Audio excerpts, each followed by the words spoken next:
In this movie, I'm going to be showing you how to use custom guides inside of Illustrator. But before we actually get to using guides, we need to create a brand new document first. So let's go to the File menu, choose New. And in the New Document dialog box, I'm going to select the Print Profile. I'll change the units from points to inches.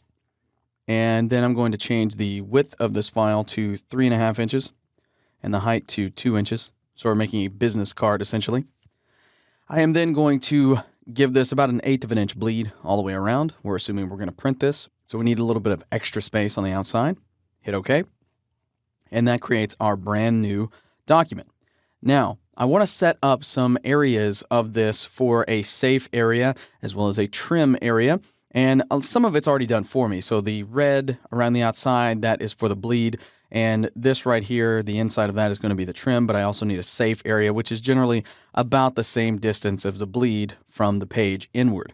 So what I want to do is I want to try to draw out some guides for this. The easiest way to start drawing guides is to bring up your rulers by going to the View menu, choosing Rulers, Show Rulers. Then you can just click and drag out a guide and position it wherever you want on screen. So for instance, right here, put that guide in, drag down from the top, put that guide roughly right about there.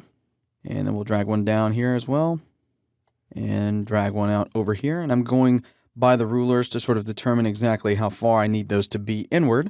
And there you go. That's how you create just very basic guides, just by clicking and dragging the guides out.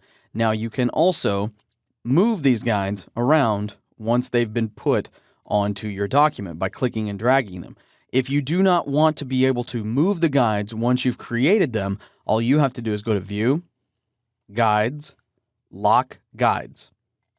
Once I do that, I am now unable to select these guides and move them. If I need to change them, I have to go to the View menu, choose Guides, and uncheck Lock Guides. Once I do that, I now have the ability to select, move, or delete guides. Very simple. So let's delete all of these. In addition to using the guides just by clicking and dragging out from the ruler, you can also just double-click any spot on the ruler to add guides to your document. So here I am just going along the ruler, just double-clicking to add as many guides as I want.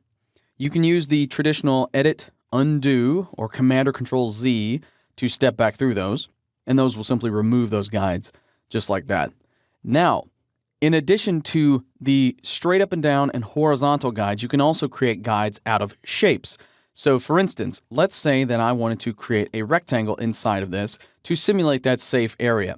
So what I'm going to do is I'm just going to click anywhere on screen after I've selected the rectangle here.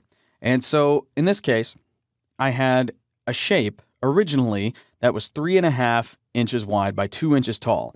So what I'm going to do here is 3.25 inches wide by 1.75 inches tall. That should give me the exact same dimensions as those guides I had before. Looks something kind of like that. And in this case, it's not exactly where I wanted it to be. So let's align this a little different. Up here at the top, this drop-down menu here, choose Align to Artboard, center it using the horizontal align center and the vertical align center. And once I have that in the middle, I'll go to the View menu, and I'll choose Guides and choose Make Guides. That turns that shape into a set of guides. Now if I go to View, Guides, Lock Guides, I'm not able to move, change, or manipulate that shape in any way. It is a permanent fixture in the interior part of my document, making it easier for me to see the bleed, the trim, and the safe area for my new business card design. So no matter what the project is that you're working on, you're probably going to need to use guides at some point. And hopefully now you have a better understanding of how to use them, when to place them, how to get rid of them, and how to lock them down so that you don't make any unnecessary changes to them in the future.